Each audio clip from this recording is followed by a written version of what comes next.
Sot kemi kënaqësinë të rinovojmë një marrëveshje që ka Akademia e Shkencave e Shqipërisë me Bankën e Shqipërisë, që konsiston në atë që në ekspozitën që ka Banka e Shqipërisë janë të ekspozuar rreth 210 monedha, kryesisht i liret, periudhës që na shekulli 4 pare së re, dhe gjithashtu disa objekte arkeologjike. Por përveç këtij bashkëpunimi, ne tashmë me Bankën e Shqipërisë kemi bashkëpunuar vazhdimisht, veçanërisht në aktivitetet që janë në drejtim të ekonomisë së vendit, dhe për këtë falenderojmë guvernatorin personalisht që ka marrë pjesë dhe vetë, madje jo thjesht me prezencë, por në mënyrë aktive në këto konferenca shkencore, ashtu si dhe ne kemi pas kënaqësinë që të marrim pjesë konferencat apo simpoziume që organizon Banka e Shqipërisë në këtë drejtim. Për ne kjo është shumë e rëndësishme, sepse banka është një nga institucionet e frekuentuara dhe rrjedhimisht madje në pjesë elitare shoqërisë dhe të huajve, dhe rrjedhimisht aty është një mundësi për të ekspozuar tërë historinë dhe lartësinë e popullit tonë. Dhe këtu do thosha vetëm dy fjalë që Akademia e Shkencave jo siç dëshirojnë të thonë disa ka mohuar apo ka zbehur apo është mohuese e lashtësisë dhe vjetërsisë të popullit shqiptar dhe gjuhës shqipe, por ajo është vërtetuese. Pra janë pikërisht këto zbulime, janë pikërisht kjo punë e bërë në Akademia e Shkencave, kur themi Akademia e Shkencave, në gjithë bota akademike, dhe veçanërisht në Instituti i Arkeologjisë në këtë rast, që kanë mundësuar të vërtetojnë lartësinë e popullit tonë, të gjuhës sonë, dhe për ne është një nder që këto tashmë prej kohësh, prej 5 vjetësh janë të ekspozuara te Banka e Shqipërisë dhe duke dhënë mundësinë që të njihen në një publik gjithnjë dhe më i gjerë. Dhe sigurisht duke qenë gjëra me shumë vlerë, qoftë monetare, po veçanërisht kulturore dhe trashëgimore, vend më të sigurt për t'i ruajtur nuk kemi se sa Bankën e Shqipërisë. Dhe për këtë ju falenderoj. I nderuar kryetari i Akademisë Shkencave, të nderuar akademik, profesor të pranishëm, edhe për mua është një nder i madh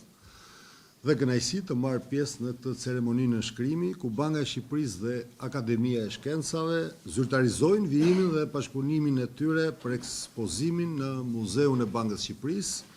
të objekteve arkeologjike dhe koleksioneve numizmatike në pronësitë e Institutit të Arkeologjisë pranë Akademisë së Shkencave. Që prej vitit 2015, Banka e Shqipërisë dhe Akademia e Shkencave, së bashku me profesorët dhe studiusit e saj, nga Instituti Arkeologjisë dhe Instituti Historisë, ka ndërtuar një bashkëpunim të ngushtë duke kontribuar në hartimin e platformës shkencore të Muzeut të Bankës së Shqipërisë dhe pasurimit të ekspozitës së tij të përhershme. Përmbajtja e kësaj ekspozite është jo vetëm pjesë e kujtesës historike kombëtare, por edhe një platformë e fuqishme për edukimin financiar. Nuk mund të lëmë pa theksuar se pikërisht në këtë muze që pret mijëra vizitor në vit, zhvillohet një pjesë e mirë e aktiviteteve edukative në përmbushje të objektivave tanë për rritjen e nivelit të kulturës financiare në Shqipëri, të shprehur në strategjinë e edukimit dhe të përfshirjes financiare të ndërtuar nga Banka e Shqipërisë. Edukimi i publikut dhe studimi shkencor përbëjnë edhe pikat e takimit ku misionet e institucioneve tona bashkohen duke sjellë përfitime për të gjithë shoqërinë shqiptare. Kështu fal partneritetit ton midis Bankës së Shqipërisë dhe Akademisë së Shkencave, tematika e paras dhe historisë monetare të Shqipërisë është paraqitur për vizitorët në një dimension më të plotë, duke tejkaluar historinë e ngushtë të Bankës Qendrore dhe duke ofruar një panoramë më të gjerë zhvillimesh ekonomike dhe kulturore të rajonit. Koleksionet dhe objektet e ofruara nga Instituti i Arkeologjisë janë mbajtur në muze në një marrëveshje midis dy institucioneve, e cila është rinovuar sipas një vullneti të ndërsjellët midis institucioneve tona. Me krijimin e Muzeut Arkeologjik Autonom në Akademinë e Shkencave, janë krijuar kushte për vijimin e ekspozimit të objekteve arkeologjike në Muzeun e Bankës së Shqipërisë në përputhje me aktet e miratuara nga të dy institucionet. Kjo marrëveshje jo vetëm që garanton ruajtjen dhe promovimin e objekteve dhe koleksioneve, por krijon edhe një bazë të re për bashkëpunimin midis dy muzeve, atij të Bankës së Shqipërisë dhe Muzeut Autonom të Arkeologjisë, në projektet përbashkëta ekspozitash dhe pasurimin e mëtejshëm të përmbajtjes muzeale me vlera të reja nga antikiteti. Siç e theksuam më sipër, Muzeu i Bankës së Shqipërisë nuk është vetëm një njësi e këtij institucioni, por edhe një qendër e ruajtjes së kujtesës historike dhe kombëtare në shërbim të edukimit dhe të formimit të publikut.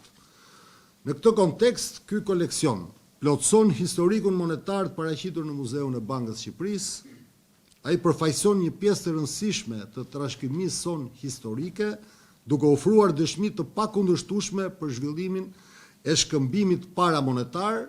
prerjen dhe qarkullimin e monedhës në trojet tona gjatë prehistorisë dhe antikitetit.